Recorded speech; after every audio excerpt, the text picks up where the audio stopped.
சற்று முன் கிடைக்கப்பெற்ற மிக முக்கியமான செய்தி ஒன்று வெளியாகி உள்ளது. திராவிட முன்னேற்றக் கழகத்தின் மூத்த நிர்வாகி நேரு மீது கடும் அதிருப்தியில் ஸ்டாலின் இருக்கிறார். பல முறை கூறியும் மீண்டும் மக்களுக்கு இடையூறாகவும் பிரச்சனைக்கு மேல் பிரச்சனையாக நேரு அவர்கள் செயல்படுவதால் கடும் அதிருப்தியிலும் கடும் கோபத்திலும் ஸ்டாலின் அவர்கள் இருப்பதாகவும், இன்று கூட நேரு அவர்கள் சென்ற நிகழ்ச்சியில் மிகப்பெரிய அளவில் பரபரப்பு ஏற்பட்டுள்ளது. அதில் சில முக்கியமான நிர்வாகிகள் மீது நேரு அவர்கள் தாக்கியதாகவும் கூறப்படுகிறது.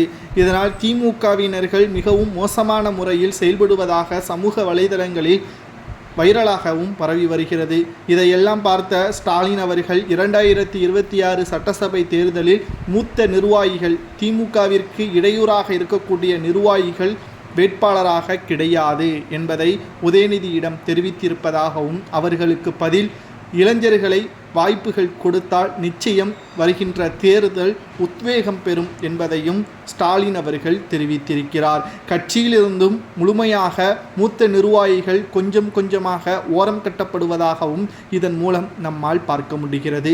திராவிட முன்னேற்றக் கழகத்திற்கு மிகப்பெரிய ஒரு எதிரியே அவர்களது மூத்த நிர்வாகிகளும் மூத்த அமைச்சர்களும் தான்.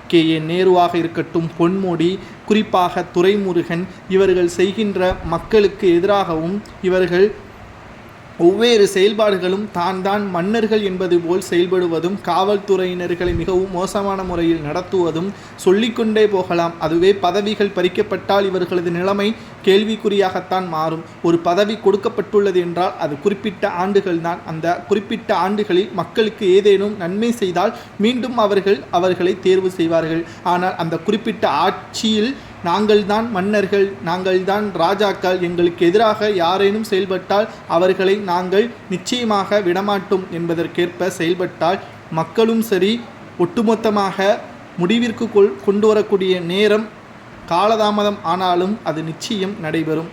நேரு அவர்களது விஷயத்திலும் இப்படித்தான். நிகழ்ச்சிகளில் கலந்து கொண்ட நேரு அவர்கள் திமுகவின் நிர்வாகிகள் மீதே தாக்கியது பரபரப்பையும் ஏற்படுத்தியுள்ளது. இரண்டாவது முறை திமுகவின் தலைவரும் தமிழக முதல்வருமான ஸ்டாலின் அவர்கள் கண்டித்துள்ளார். மூன்றாவது முறை இது நடந்தால் திமுகவில் இருந்து கூட முழுமையாக தற்காலிகமாக கூட விலக்கப்படுவதற்கு வாய்ப்புகள் இருப்பதை நம்மால் பார்க்க முடிகிறது. 2026 சட்டசபை தேர்தலில் மூத்த நிர்வாகிகள் வாய்ப்புகள் வழங்கப்படாது என்று உதயநிதியிடம் ஸ்டாலின் தெரிவித்தது சரியா? எப்படி தெரிவித்தாலும் திமுக இரண்டாவது முறை வெற்றியடையுமா அல்லது ஆளும் கட்சியாக எந்த கட்சி வரலாம் என்பதை உங்களது கருத்துக்களை மறக்காமல் கமெண்ட் வாயிலாக கூறுங்கள்.